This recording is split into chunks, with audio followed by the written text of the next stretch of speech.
ભલે કે હું બધું સહન કરી લે. મારી મા દશામાં છે ને હું રોજ એને પ્રાર્થના કરું છું કે મારા ઘરમાં જે કજિયા કંકાસ આલે છે ને એને શાંત કરી દે. અમે બધા હળી મળીને રહીએ. આજે નહીં તો કાલે જરૂર મારી દશામાં મારા હામો જોહે. મને ભરોસો છે એની ઉપર.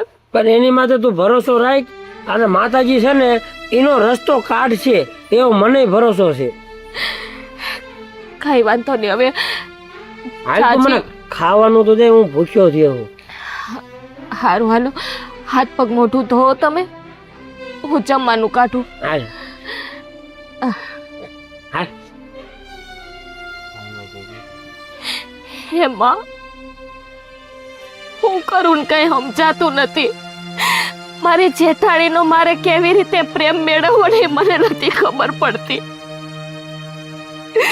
માં, મારે કઈ નથી જોતું. તારા હમણાં વ્રત આવશે માં. હા, તારો વ્રત છે ને શાંતિપૂર્વક કરી હગો ને એટલા આશીર્વાદ બનાવી રાખજે મારી ઉપર. દશામાં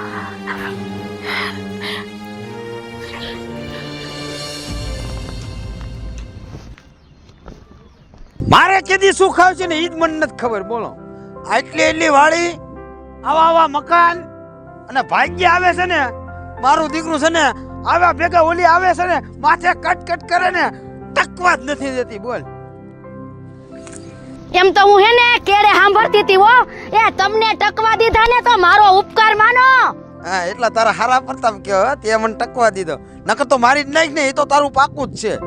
એ તમે જો મારું હાલે ને તો તમને બધાયને હે ને લાસુના ઢગલા કરી દઉં એમ સૌ. અને આયા હું કોદારી ઠૂઠું લઈને ઉભા રહી ગયા. એ હારા પ્રતાપ તારા, એ તું આ ભાગ્યને ટકવા નથી દેતી ને એટલે આ બધી મહેનત મારે કરવી પડે છે.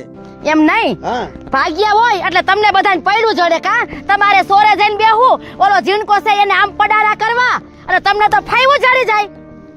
નકર તો તું છે ને ઘરે બહુ કામ કરી દેશો. કોક દીક વાડી આવેસ, કોક દીક, અને હું સોરે માંડ હખનો બેઠો હોય ને તા તો તને હાયું નોઈ ગયું. કા એ મારે તમારી લસણ પસંદ નથી સાંભળવી. એક તો ઘીરે બોલી સપર પગી, ભૂખના પેટની આવી ગઈ છે ભિખારીના પેટની, હોખ નથી લેવા દેતી. અરે આ કાયમ નું તમારે થયું. ઈ એમ છો ને બોલ, તું એમ છો વળી. તું ક્યાં હારા બાપની હતી? હું બોલ્યા? કાઈ નહીં, મોઢું સંભાળીને બોલજો હો. સંભાળીને તો બોલું. નતર મારા જેવી ભૂંડી કોઈ નથી. હા, એટલે જ દાબમાં છો. અને એનો ઘરવાળો બાયડીનો ગોલો બાયડી વાળો ઓલી જેમ પટકુડા પર